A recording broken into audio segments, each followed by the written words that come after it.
mambo tichangamire.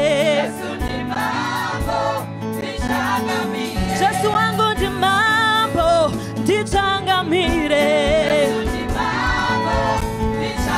Yesu ndi mambo tichangamire. Yesu ndi mambo tichangamire. Yesu ndi mambo tichangamire. Yesu ndi mambo tichangamire. Yesu wangu ndi mambo tichangamire.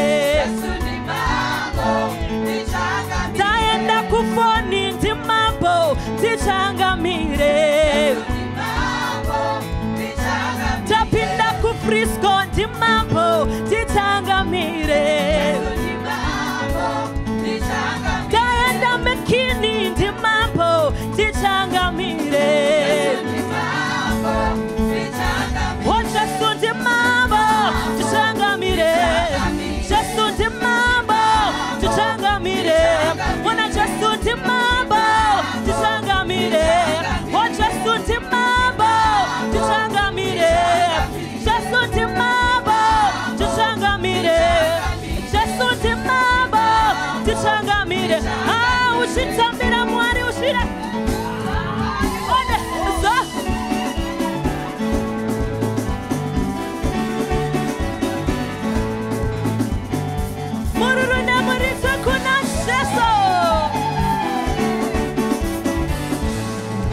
One, 1, 2, 1, 3, 1, 2, 4.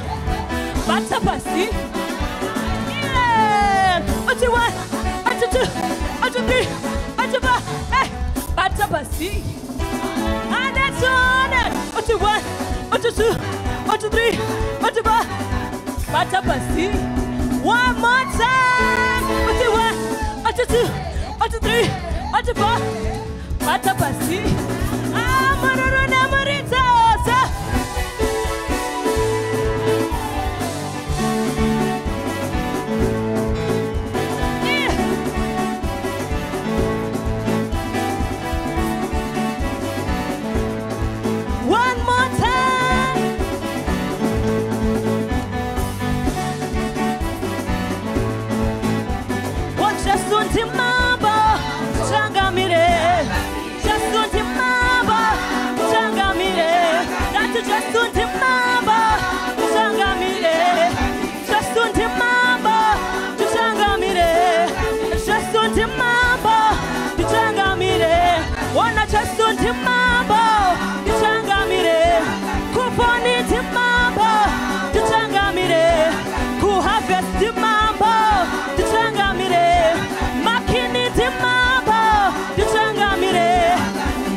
Tamu wana mari wandicha namata.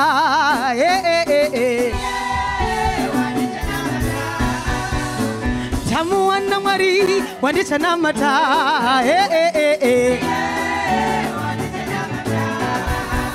Dasomu wana mari wandicha namata.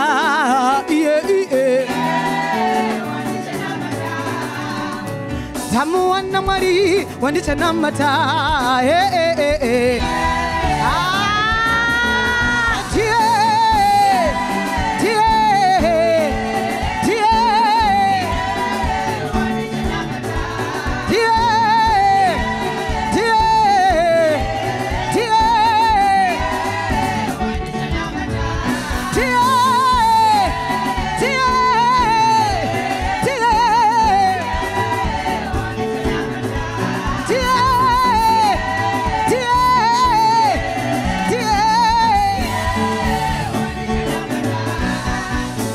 Tamu wana mari wandicha namata.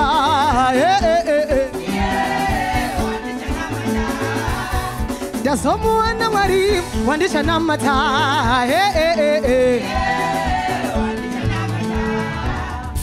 Tamu wana mari wandicha namata.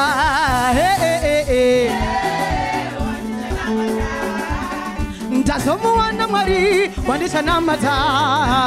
Yeah.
Hallelujah. Hakusikukona, hakusikungwara. Ndio yananifanya kuimba. Ona hakusikukona, hakusikungwara. Come on, let's sing together. Say one more time. Say hakusikukona, kana kungwara. Asi inovayati tinotorera mbiri yose kuna Mwari nekuti ndi Mwari watisvitsa pano. Mbiri yose tinotorera mbiri yose kuna Mwari. Andetone ona ndinotorera mbiri yose. Ndinotorera mbiri yose. Ndinotorera mbiri yose. Ndinotorera mbiri yose Baba. Ndinotorera mbiri yose. Ndinotorera mbiri yose. Ndinotorera mbiri yose. Ndinotorera mbiri yose. One more time. Ndinotorera mbiri yose. Ndinotorera mbiri yose Baba. Ndinotorera mbiri yose. Ndinotorera mbiri yose. Shandiri nasi ndiani hadina kusika panondeka. Ndatakurwa nenyasha dzamusharuka. Shandiri nasi ndianiko hadina kusika panondeka. Ndatakurwa nenyasha dzacheso. Shandiri nasi pano hadina kusika panondeka. Hadina kusika panondeka. Moko moko. Shandiri nasi ndiani hadina kusika panondeka. Ndatakurwa nenyasha dzamusharuka. Kuti ndisike pano nasi. Ini pano nasi. Ini pano nasi. Shandiri nasi pano hadina kusika panondeka. Ndatakurwa yeah. Ndinotorera mbiri yose. Nakuti ndi Mwari. Ndinotorera mbiri yose. I wanna hear the voices only. Come on. Ndinotorera mbiri